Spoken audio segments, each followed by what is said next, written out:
Dans son discours sur l'état de la nation, le président de la République a évoqué plusieurs points, notamment la justice, la sécurité et les sociales, sans dire un mot sur la taxe RAM.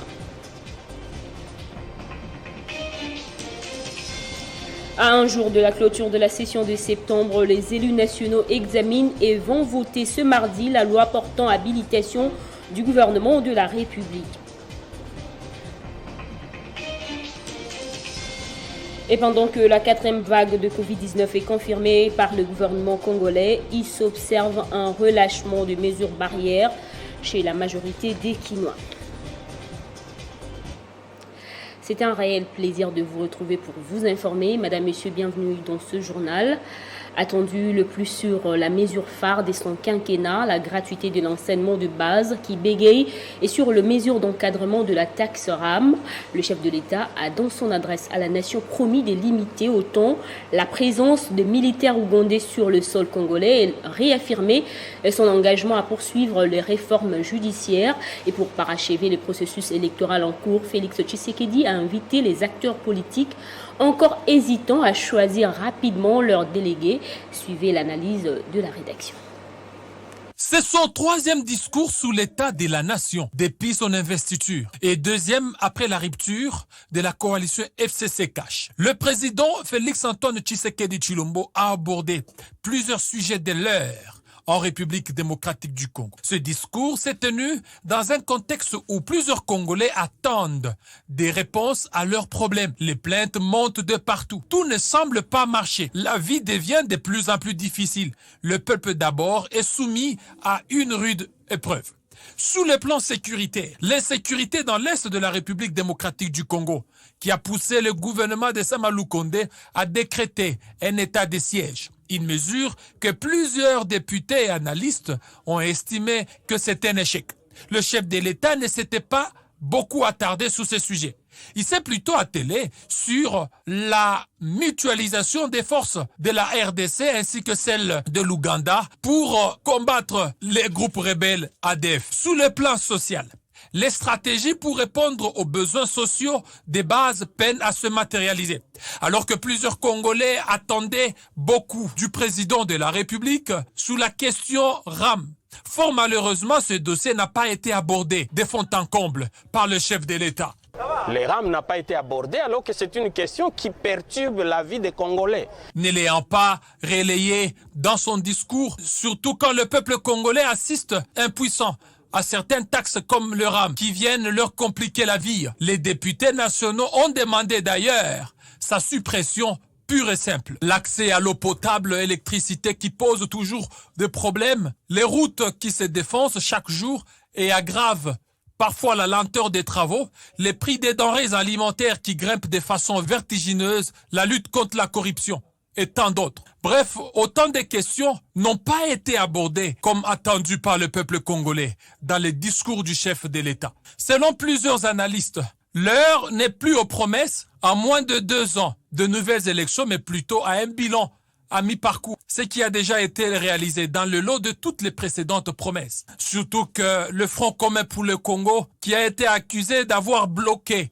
les réalisations du président, a été débouté au profit de l'Union sacrée. 2023, c'est demain. Et il reste pratiquement plus de 700 jours pour des élections. Justement, à ce sujet, Jean-Marie Kassamba, notre éditorialiste maison, a réagi. Les rédacteurs du discours n'ont pas tenu compte du contexte. Ce n'est pas cette fois-ci les intentions. Ce n'est pas une présentation, on va dire, subliminale, c'est-à-dire globale. Non, c'est, voici par exemple, on a dit, on avait trouvé 10 km de route, on en a fait 3, qui se trouvent à tel endroit. On avait lancé les projets, par exemple, des centrales électriques. Il y a Zongo, qui est déjà prêt. Il fallait seulement transporter l'électricité jusqu'à Kinshasa. Nous avons passé commande, ces courants vont arriver à Kinshasa à telle échéance, etc. L'eau, nous avons équipé la centrale, ou plutôt le centre de pompage, là, je ne sais pas si aux alentours de Kinshasa. Il reste tel type d'équipement, et dans 3-4 jours, dans 3-6 mois, ça va être comme ceci. Ce n'est pas au président de nous faire la comptabilité chiffrée dans les sens, on va dire, 1, 2, 3, 4. On donne les macros, on donne les contextes, et puis on donne quand même des chiffres globaux, ce qu'on appelle les condensés. Et ce n'est pas ce qui a été fait.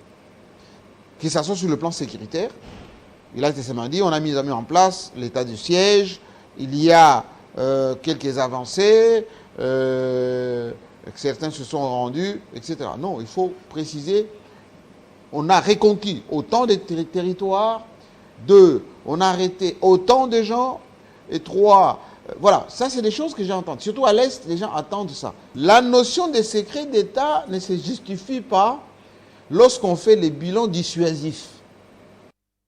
En réponse aux besoins sociaux de la population, le gouvernement de la République s'active avec de multiples actions. D'après les sources gouvernementales, un lot important de surgelés commandés depuis la Namibie est arrivé au pays. Jusque-là, le prix de ces vivres n'ont pas baissé sur le marché. Constat de Vanok Munipole.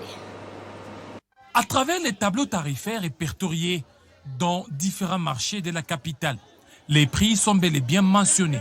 Mais en réalité, les vendeurs constatent une variation qui ne dit pas son nom. Nous vendons le surgelé ici à Pascal, mais nous constatons une hausse de prix dans le marché. Nous ne comprenons pas. Notre souci, c'est que le président ne recule pas sur la pression des commerçants. Qu'il leur abaisse le prix, c'est pour l'intérêt de la population. Interrogé à ce sujet, cette femme vendeuse des surgelés ne comprend pas l'origine de toutes ces spéculations. Mais avec l'arrivée des produits commandés par le gouvernement, elle pense que ce dernier prendra sa responsabilité pour éviter tout dérapage des commerçants véreux.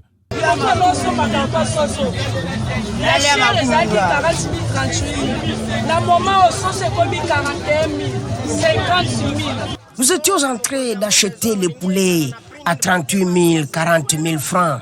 Il n'y a pas longtemps, mais actuellement, les prix augmentent jusqu'à 50, 51 000. Et bien d'autres produits. Pour les produits du gouvernement, lui-même, c'est que la population souffre. Ce n'est pas à nous de lui proposer les prix. C'est à lui de voir quel prix qu'il faut mettre pour que la population soit contente. Dans l'entretemps, la catégorie des vendeuses de poissons produits localement déplore l'absence de l'engagement du gouvernement dans leur secteur. Elle plaide ainsi l'amélioration des conditions des pêcheurs locaux à travers le pays. Pour nous, il n'y a pas de problème. Si le gouvernement baisse les prix des taxes, nous aussi, nous allons baisser les prix de nos poissons, mais qu'on baisse aussi le prix des filets. Parce que les pêcheurs se plaignent par rapport à la hausse du prix des filets. C'est pourquoi aussi nous mettons le poisson trop cher pour les produits du gouvernement.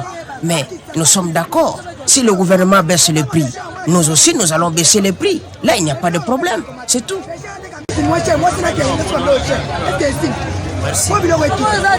L'arrivée de centaines de tonnes de surgelés dans la capitale Kinshasa donne déjà l'espoir aux nombreuses familles quinoises qui pensent que les festivités de fin d'année se passeront dans les meilleures conditions. Mais une question qui taraude les esprits des observateurs, c'est celle de savoir quelle est la stratégie mise en place par le gouvernement pour éviter toute rupture qui pourrait occasionner les commerçants véreux d'en faire une récupération et se rabattre à nouveau aux paisibles citoyens qui saluent cette volonté du gouvernement avec une action salutaire de premier plan. À l'Assemblée nationale, les députés nationaux examinent et vont voter ce mardi la loi portant habilitation du gouvernement de la République. Ce vote intervient un jour de la clôture de la session de septembre prévue ce 15 décembre. Et le Sénat a débuté dimanche l'examen du projet de loi de finances 2022, déjà adopté à l'Assemblée nationale. Cette loi est arrivée à la Chambre haute du Parlement avec un grand retard, d'où son examen en mode d'urgence par les sénateurs. Le ministre des Finances Nicolas Kazadic a accompagné sa collègue de relations avec le Parlement et le vice-ministre du Budget a présenté les grandes lignes de la loi des finances 2022 qui connaît une amélioration de 41%. Le premier budget du gouvernement de l'Union sacrée présente un équilibre en termes de recettes et de dépenses, a souligné le ministre des Finances. Au cours du débat général, les élus des élus ont scruté page par page cette loi des finances avant de soumettre quelques préoccupations au gouvernement qui a promis d'y répondre ce mardi. Les réponses seront directement transmises à la Commission économique et financière et bonne gouvernance du Sénat pour enrichissement. Le président du Sénat, Modeste Batulukwebo, a émis le vœu de voir la création des comités locaux de développement par décret du Premier ministre afin de gérer les fonds qui seront mis à la disposition des territoires. Il faudrait que nous puissions demander au Premier ministre de prendre un décret pour créer des comités locaux de développement où les gens seront désignés ex-qualité. Dans ces comités locaux de développement, comme je l'avais dit, on va trouver la représentation des élus locaux et nationaux, on trouvera la société civile, le privé, les partenaires, les églises, de manière à ce que ces comités locaux prennent en charge la gestion des fonds qui vont être mis à la disposition du territoire. De manière générale, le gouvernement doit des explications au Sénat en ce qui concerne le dépassement budgétaire, le manque d'un budget conséquent alloué à la défense, à l'investissement, à la recherche scientifique, à l'agriculture, pêche et élevage. Le Sénat étant l'émanation des provinces a mis un accent particulier sur l'exécution de la part réservée aux provinces et aux 145 territoires du pays afin de booster le développement des entités territoriales décentralisées. La plénière a par ailleurs salué le respect de la Constitution par le gouvernement Samalou Condé pour avoir déposé ce projet de loi des finances dans le délai à l'Assemblée nationale. Le rapport de la commission ECOFIN et bonne gouvernance sera examiné mercredi en plénière avant de passer au vote du budget 2022. Les sénateurs travaillent d'arrache-pied afin de doter le gouvernement d'un budget conséquent avant les vacances parlementaires. Le sénateur Augustin Matata Ponyo tient à recouvrer ses immunités parlementaires et ses libertés de mouvement. Il a fait savoir devant ses collègues sénateurs par une motion d'information. Pour lui, c'est depuis le 2 octobre dernier qu'il a recouvré ses immunités automatiquement après que la Cour constitutionnelle s'est déclarée incompétente à le juger. Il ne se lasse pas lorsqu'il faut revendiquer ses droits et ses droits les plus légitimes. Augustin Matata Ponyo a une fois de plus évoqué l'affaire de ses immunités parlementaires devant ses collègues sénateurs. Dans une intervention, le sénateur Augustin Matata Ponyo a annoncé à l'auditoire qu'il a déjà recouvré formellement ses immunités parlementaires levées par le bureau du Sénat sur demande du procureur général près la Cour constitutionnelle dans l'affaire de biens aérianisés. Selon lui, ceci entraîne aussi la liberté de ses mouvements. Toutes les motivations du sénateur Augustin Matata Ponyo sont fondées sous le fait que la Cour constitutionnelle s'est déclarée incompétente pour les juger. La Cour constitutionnelle s'est déclarée incompétente pour juger un ancien Premier ministre et justice. Cette incompétence concerne aussi le parquet près la Cour constitutionnelle qui m'a poursuivi comme Premier ministre en fonction en violation des articles 163, 164, 166 et 167 de la Constitution. Augustin Matata Ponyo soutient qu'aucune juridiction n'est légalement et habilitée à juger un ancien Premier ministre. Que toute action de poursuite judiciaire menée par ce parquet général près la Cour constitutionnelle à mon encontre tombe caduque pour illégalité et inconstitutionnalité.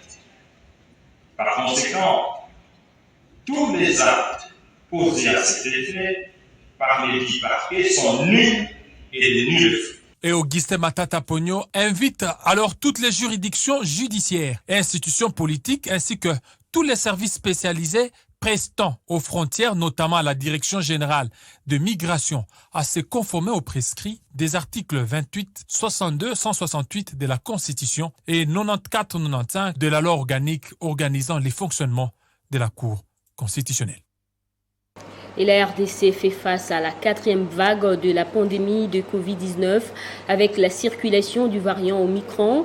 La ville de Kinshasa est la plus touchée avec au moins 557 cas confirmés, mais les gestes barrières sont bafoués par une grande partie des Kinois. En Ituri, sous menace de groupes armés, plus de 74 000 déplacés vivent dans un extrême calvaire au site de Roé à Djougou. Information confirmée par le Bureau de la coordination des affaires humanitaires de l'ONU.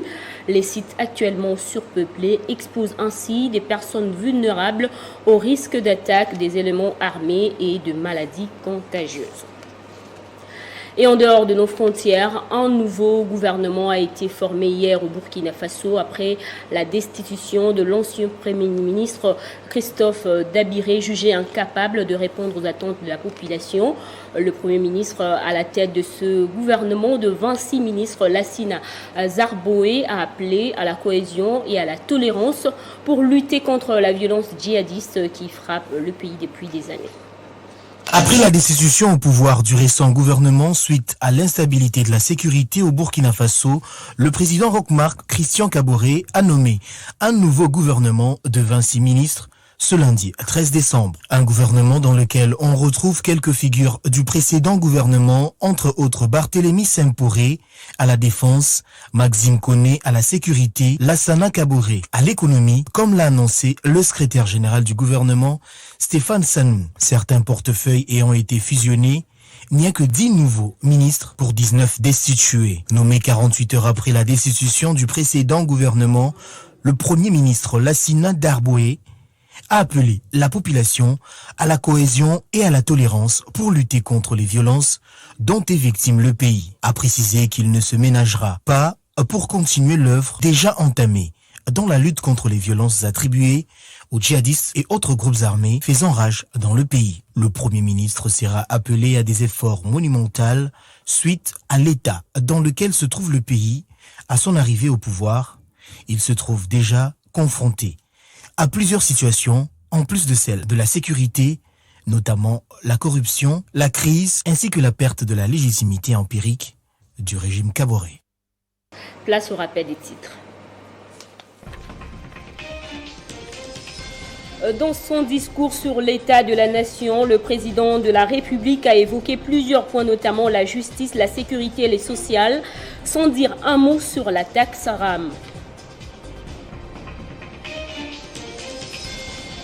À un jour de la clôture de la session de septembre, les élus nationaux examinent et vont voter ce mardi la loi portant habilitation du gouvernement de la République. Et pendant que la 4e vague de Covid-19 est confirmée par le gouvernement congolais, il s'observe un relâchement de mesures barrières chez la majorité des Kinois.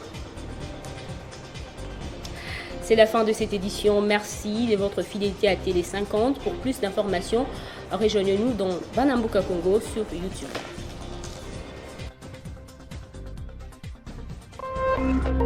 Téléchargez les infos Télé 50 sur www.tele50.cd.